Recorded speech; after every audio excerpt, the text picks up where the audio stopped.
Deep in the English countryside, nestled between rolling green hills, lay the village of Little Bramblewood. It was a place where life moved at a slower pace. The air was filled with the scent of freshly baked bread and the sound of birdsong. The villagers were known for their kindness, their love of good gossip, and their tolerance for the antics of one particular resident, a mischievous orange cat named Marmalade. Marmalade was no ordinary cat. He had a fiery spirit that matched his bright orange fur. He was always getting into scrapes, much to the amusement and occasional exasperation of the villagers.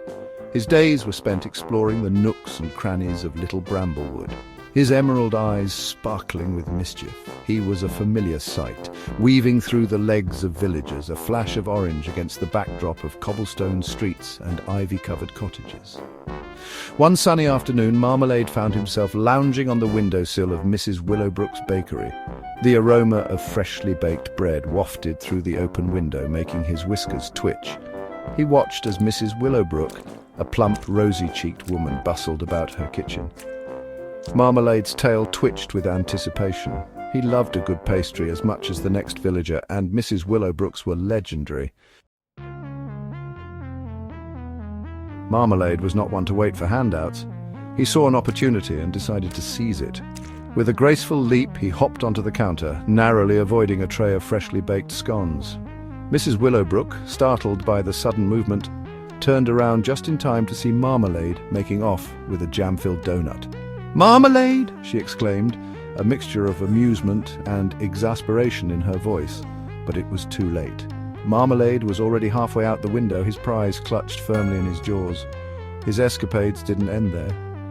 Marmalade had a particular fondness for tormenting the village dogs.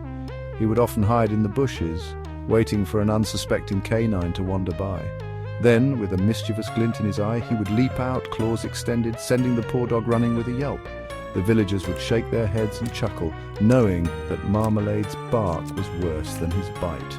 One day, Marmalade decided to target Bruno, a large, lumbering St. Bernard known for his gentle nature. Bruno was a favorite among the villagers, especially the children who loved to tug on his floppy ears and offer him treats.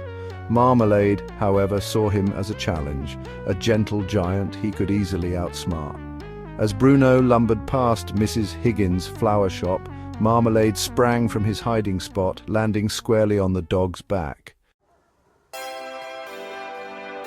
Bruno let out a startled woof, but Marmalade held on tight, digging his claws into the dog's thick fur.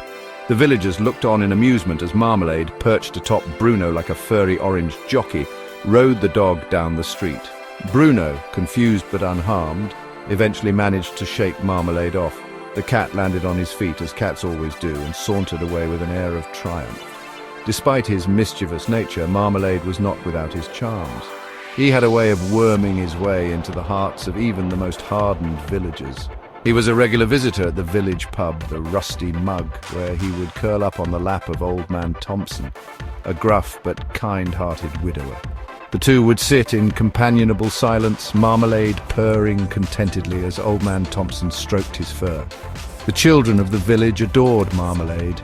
They would chase him through the streets, giggling as he weaved between their legs. He would often join them in their games, batting at their toys with his paws and chasing after balls of yarn. Even Mrs. Willowbrook, despite the occasional stolen pastry, couldn't stay mad at Marmalade for long. She would often leave out saucers of milk for him, which he would gratefully lap up. One particularly cold winter evening, a fierce storm swept through Little Bramblewood. The wind howled through the trees and the rain beat down relentlessly.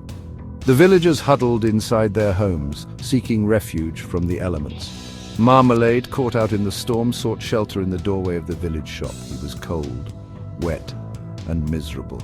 Sarah, the shopkeeper's young daughter, spotted Marmalade shivering in the doorway. Her heart melted with compassion. She knew that Marmalade had a mischievous streak, but she couldn't bear to see him suffer. She opened the door a crack and beckoned him inside. Marmalade, grateful for the warmth and shelter, didn't hesitate to accept her offer. Sarah bundled him up in a warm towel and fed him a saucer of milk and a piece of fresh fish. Word of Marmalade's plight spread through the village.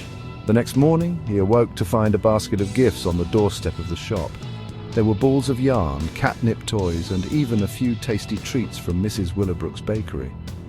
The villagers had forgiven him for his past transgressions. After all, he was one of their own. From that day forward, Marmalade's reign of mischief continued, but it was tempered with a newfound appreciation for the kindness of the villagers. He was still a mischievous cat at heart, but he knew that he was loved. He was a part of the fabric of Little Bramblewood, a splash of orange in a sea of green, and the villagers wouldn't have it any other way. The end.